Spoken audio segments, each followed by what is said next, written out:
Le metemos porque el riesgo biológico no se ve. Y esto es un problema muy, muy importante porque el riesgo químico se huele, el riesgo físico se escucha, se mira, se toca, los riesgos de seguridad. Pero este tipo de riesgo es algo imperceptible. Y una de las cosas que entra en discusión y acrecienta la necesidad que la OIT avance sobre este riesgo es precisamente pospandemia.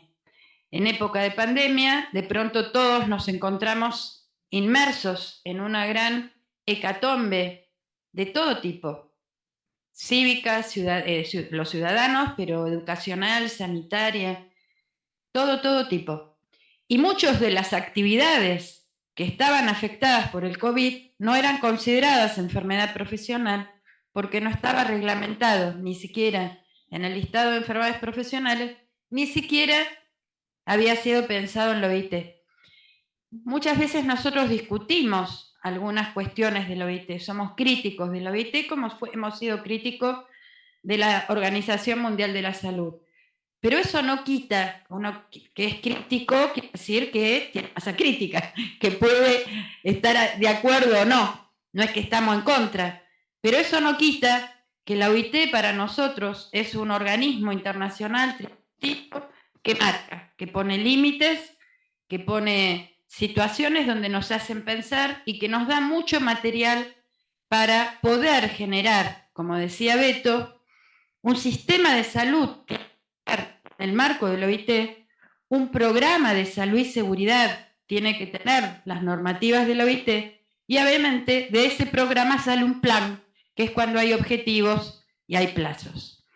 Hoy nos encontramos frente a este tipo de trabajo tripartito, que yo rescato el trabajo que hicimos con Magalí, porque creo que eso es lo más lindo que tenemos nosotros los trabajadores y los trabajadores cuando no hay siglas, ¿no es cierto? Y nos ponemos a laburar codo a codo, acá está Vanina y también lo hablábamos hoy, y no importa quién vaya, lo importante, y esto se nota, y muchas de las cosas que aparecen en el convenio, las hicimos nosotros, las discutimos nosotros y las impusimos nosotros. Eso es una forma de por qué hay que estar, hay que trabajar. Los convenios, todo esto les queda. Los convenios son instrumentos internacionales. Como decía Beto, está ratificado por el Congreso para que sea ley. No obstante, aunque no sea ley, es una normativa internacional vinculante. Es decir, que ante un juicio esto tiene peso propio. ¿Me explico? Entonces, eso da un peso específico. Diferente es de la recomendación que no es vinculante. Pero las recomendaciones nos ordenan, nos dan tareas, ponen nombre y apellido, dicen que, por ejemplo, qué actividades de trabajadores van a estar más o menos expuestas con el tema de riesgo biológico. Y también, como dice acá, es una autoridad pedagógica y programática. Son necesarias, por eso siempre hay un convenio y una recomendación.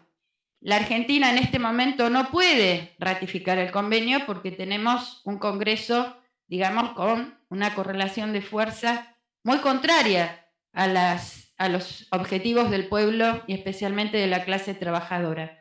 Pero como decía Beto, eso no quiere decir, y como siempre decimos en las centrales, estamos en resistencia, pero para estar en resistencia hay que construir.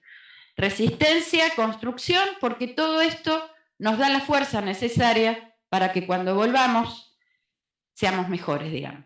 Ponele. Bueno, entonces, el convenio habla de todo esto, coordinación de los organismos. Uno muchas veces lo ve que hay diferentes organismos, pero no hay una hilación entre los organismos, no hay coordinación. El Ministerio de Trabajo va por un lado, bueno, te miro a vos, Ministerio de Salud va por otro, ¿no? El de Acción Social va por otro. Y entonces, bueno, para que haya realmente un sistema nacional, tiene que estar integrado la interacción de todos los ministerios. No se pueden contraponer, obviamente, tiene que haber una coordinación ideológica y también de objetivos. Pero también es muy importante el sistema de inspección. El sistema de inspección en este momento en todo el país está en declive. Por eso, toma mucha fuerza y cada vez más la construcción de los comités mixtos, porque nadie mejor que los propios trabajadores para controlar los puestos de trabajo. Todos nosotros sabemos que es así. Y además tiene que haber un sistema, digamos, de sanción. Esto que nos dicen que no tiene que haber sanción para nada y se permite cualquier cosa, esa es la ley de la selva. Y obviamente en una correlación de fuerzas como la que tenemos en este momento, ¿quién gana? Gana el poder económico, el poder político hegemónico y obviamente perdemos todos nosotros. Una de las cosas que, esto sí lo discutimos y la miro a Maga, es empezar a poner nombre y apellido dentro de lo que es la definición incorpora agentes patógenos. Porque antes, como decía Beto, virus, bacterias y parásitos. ¿Dónde? En una salita, en un laboratorio, en el hospital, en una escuela por ahí en la cocina o en el baño. Pero no, acá pudimos avanzar y hablar de toxinas biológicas naturales o modificadas. Podemos hablar de organismos modificados genéticamente o productos derivados. Y pudimos incorporar los alergenos propios de los animales y de los vegetales. Esto que parece una pavada fue un tiempo de mucha discusión, de carta y descarta, y también de ponernos firmes los trabajadores junto a otras centrales sindicales de otros países para que eso entre. ¿Por qué? Porque lo que no está escrito no existe, ¿no? Entonces, si nosotros no lo tenemos escrito, después no podemos pelear una enfermedad profesional. Pero no es porque nosotros queremos pelear la enfermedad profesional por sí, sino que ante los, ahora lo vamos a ver, la importancia de los datos, como decía Beto, hace que podamos reforzar realmente la intervención política sindical para disminuir y trabajar en prevención, que es lo que queremos hacer. Entonces, uno de los avances normativos que se incorpora no solamente a esto, sino que también hay dos temas muy importantes que a la OIT por suerte le preocupaba. Una es de cambio climático, que es lo que estuvo Magalí trabajando hace unos días, y la otra es nuevos sistemas de gestión, nuevos sistemas de producción. Todo eso cambia notablemente, obviamente, la exposición y las enfermedades relacionadas con el riesgo biológico. Bueno, acá marca, esto es fácil de lectura, pero así habla Claudia, que es la que más sabe de esto. Obviamente que esto es ley en los estados miembros de la OIT. Y digo esto porque el año pasado, cuando estuvimos allá, vimos una gran contracción de Estados Unidos. Estados Unidos, no sé si te pasó a vos ahora, pero Estados Unidos es el que más plata pone en los organismos internacionales. Y lamentablemente nosotros, por este gobierno nacional, estamos para ser finos de lambebotas, como lamelas, ¿no? Como el embajador, el gobierno de Estados Unidos. Con lo cual, todas las cosas que nosotros queríamos poner de avanzada, Estados Unidos decía que no, hacía lobby amenazando que se iba a retirar de la OIT. Esto quiere decir plata, ¿eh? No quiere decir no te invito a mi cumpleaños. Esto es, yo no te doy tanto dinero por año. Dinero son miles de dólares, ¿no? No sé cuánto, pero es un montón. Muchos ceros.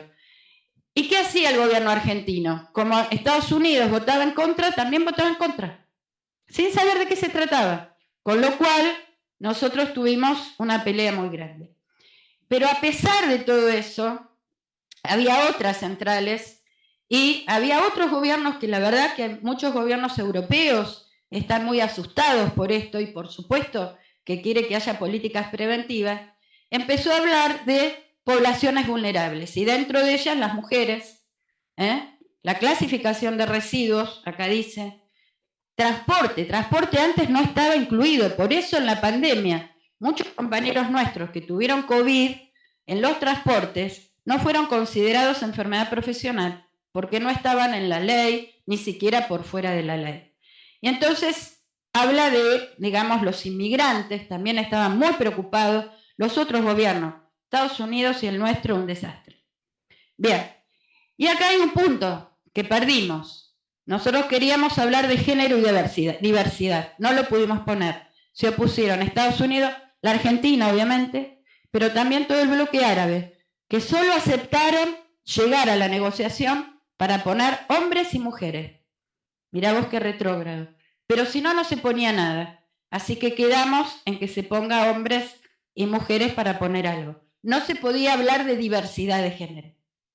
Así te levantan la mano y dice, fulano se opone.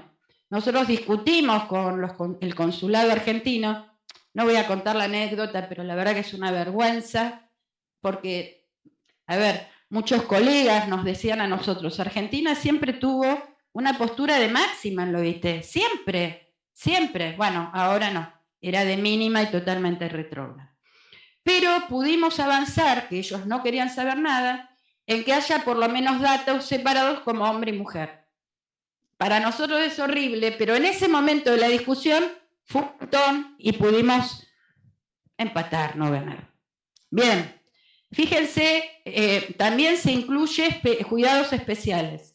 Mujeres embarazadas, jóvenes, trabajadoras de edad, que ahora cada vez es más importante por el tema de las pensiones, que no solamente nos toca a nosotros, sino en todo el mundo, discapacidad, y se avanzó mucho con el tema de inmigrantes.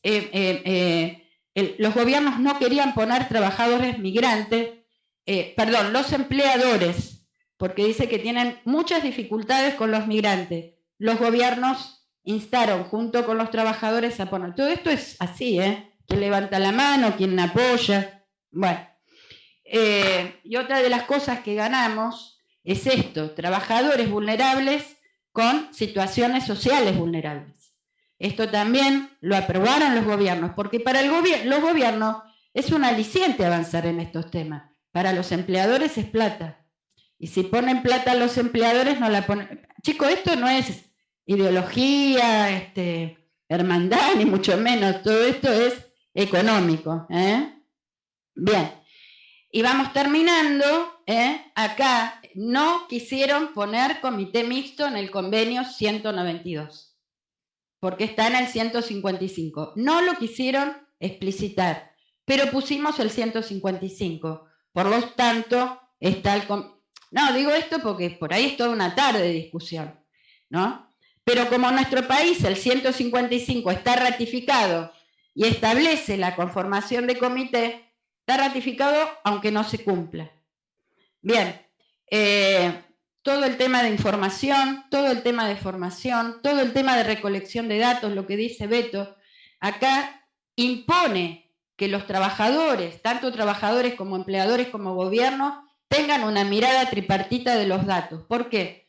Porque como son riesgos invisibles, ¿cuándo nos alarmamos con el COVID? Cuando empezaron a haber muchos casos. Entonces, en la medida que no contabilizamos los datos, los casos y los datos, y en qué lugar se da, no podemos generar una política de prevención. Bien, ya hablé de la recomendación. Acá la recomendación nos cuenta en todas las actividades que no estaban en el convenio, incluirlas. Por ejemplo, para ello fue muy importante el tema de la construcción, el tema de los servicios mortuorios, el tema porque no estaba incorporado como problema biológico, y el tema del transporte. Peleamos la incorporación de los trabajadores de la enseñanza, pero estaban en otro artículo especificados en el convenio, por lo tanto no se especificó acá.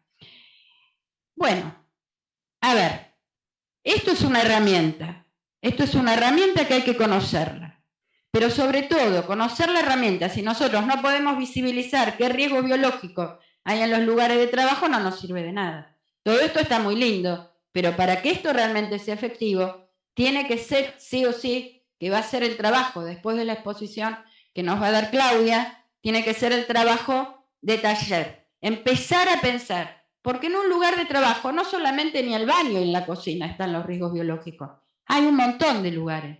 Empezar a marcar dónde está el riesgo biológico para generar actividades de formación, información y formación, que no es lo mismo, para poder generar, obviamente, estrategias preventivas. Bueno, muchas gracias.